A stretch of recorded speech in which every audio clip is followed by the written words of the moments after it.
What's the haps, folks? This is Professor App here with another weapon guide for Splatoon. Today we're going to be looking at the Splattershot. Now before I begin, I just want to say that for those of you who have the Inkling Squid amiibo and have acquired the Hero Shot replica, it's basically exactly the same as the Splattershot, so everything I say here also applies to the Hero Shot replica if you want to use it. Okay, so given that the Splattershot is probably the most basic weapon in the game, it makes sense that it's good at doing almost anything. As you can see here, it's quite good at covering turf, and it's also quite ink efficient, which means you keep firing for about 10 seconds without running out of ink, and then once you run out of ink you can just quickly refill your ink tank, and away you go again. It's also fairly mobile. As you can see, while I'm firing, I can move quite quickly while firing, and then I can swim very quickly and then continually fire like so. And another thing I wanted to say is that overall it's got quite good damage as well. As you can see, each shot does about 35 points of damage, and you need to do about 100 points of damage in order to splatter foe, so it takes about 3 shots to kill. 1, 2, 3. Now, I'd say the Splattershot's greatest weakness is its mediocre range. So if I stand here, see how the reticle changes to an X. That means that you're in range. That means that you're in range of your opponent. But if you look at the distance between me and the dummy there, you can see that the range isn't the best of weapons. Another major problem is that if your opponents come with some defense up, they'll actually increase the number of shots needs to kill from 3 to 4.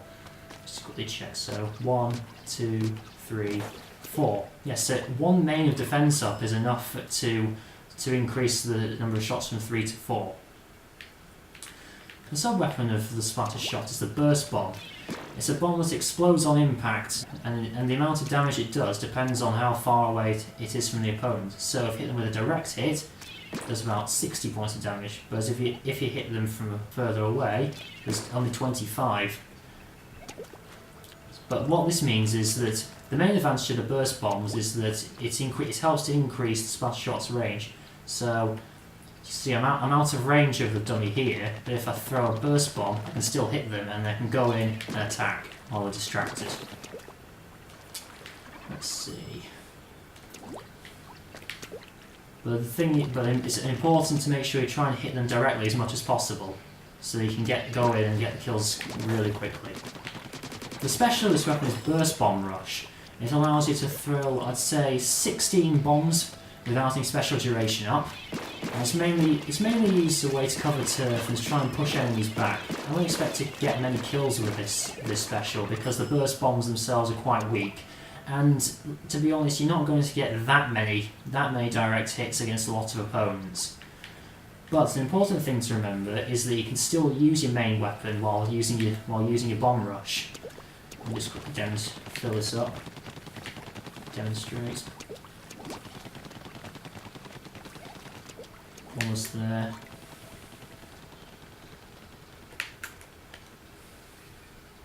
Okay, so I'm going to activate my special if the bombs are around. But then you can see I can still go in and use my main weapon to splatter opponents even when I'm using my special. So what you want to do if you want to get kills with this weapon is, if you see an opponent far away, is to throw a bomb and then charge it, go in and then attack. So let's do that again. Go bomb, go in, attack. Okay. Now, in terms of recommended abilities, I'd say that one of the best abilities of this weapon is run speed up, because that allows you to increase your movement speed while you're using your main weapon, so that you're able to avoid enemy fire and to hopefully get the kill before they kill you. Ink resistance up is another good ability to go with this weapon, and it also pairs well with run speed up.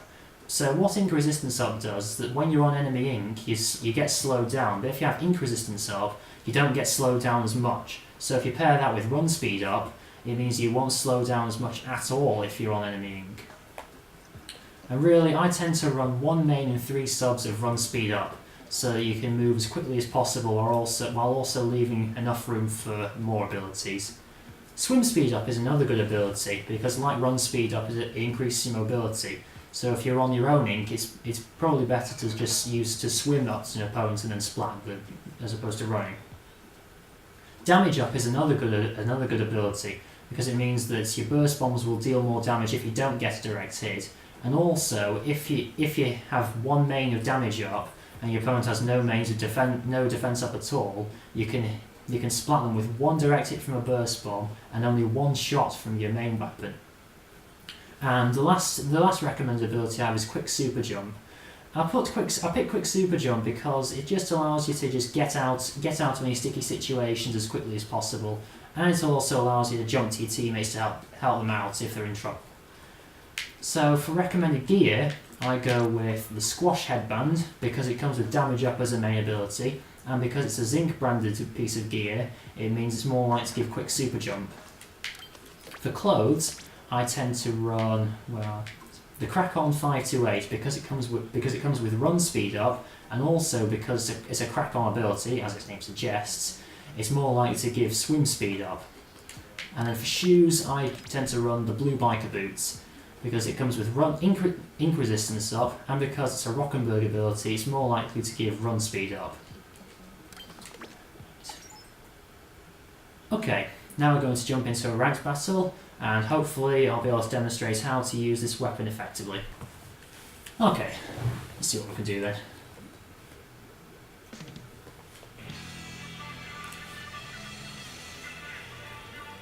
Ocean Underpass Rainmaker. I think this is quite a good map for the Splattershot. Let's see.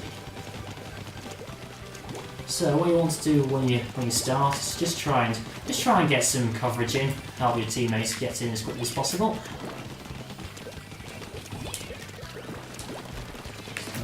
Some bombs over here. Get the shield.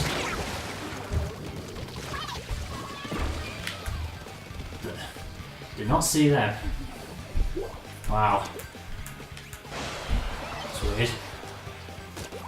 They jump back in.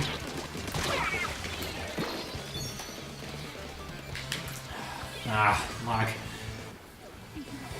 Probably would have gotten if it wasn't for the lag.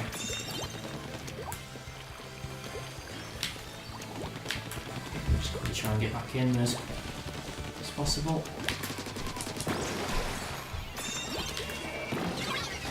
Go.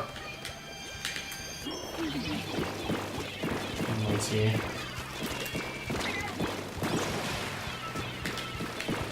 Back. Just gonna stay back a bit.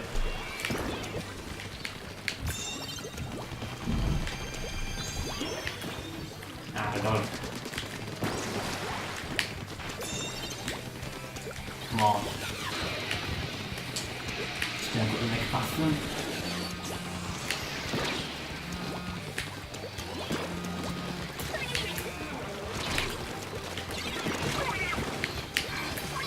Oh, I got him there.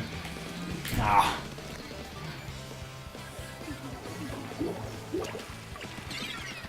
Alright, let's see what we can do. They're retreating. Interesting. Another thing I want to point out is that if you swim and throw a bomb, it will travel further than if you just stand still and throw it, or even if you run and throw it.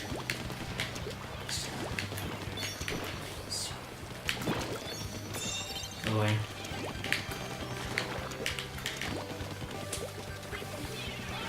Keeping our friends.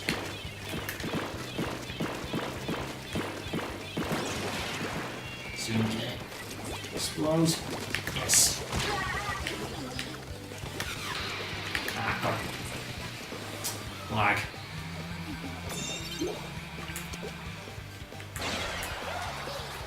You jumping. Oh no, maybe I'm gonna regret that. Oh, or maybe not. Ah.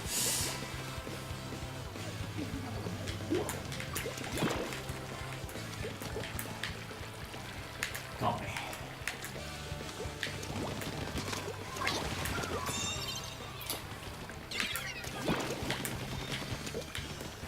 Who's here?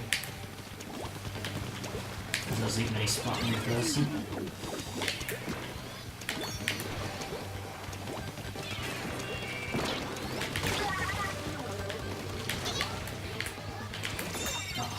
What is going on? Right.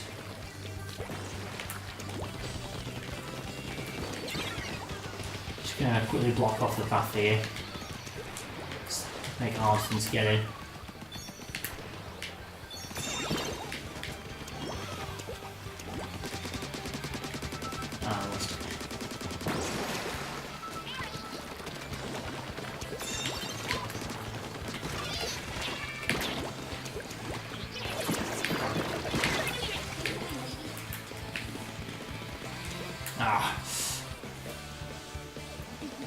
Oh, this person's going for it. It's going for it. Oh, it's gone.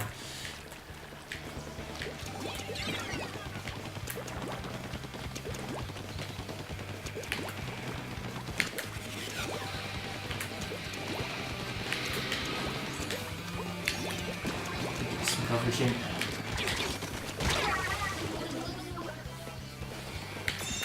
Got it. Ah, lag. Come on, just hold out for a few more seconds.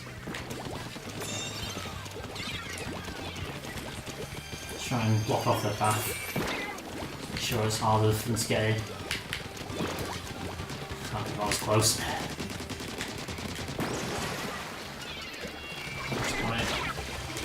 There we are. Just quickly.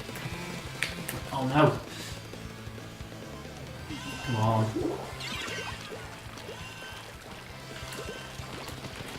No, come on, come on.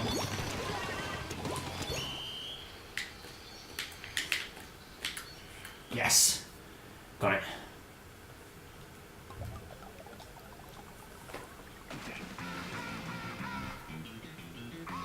Yes.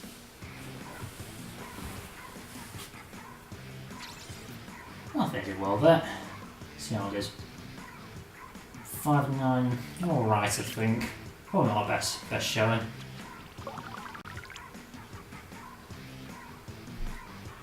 No, I think I did. That's alright.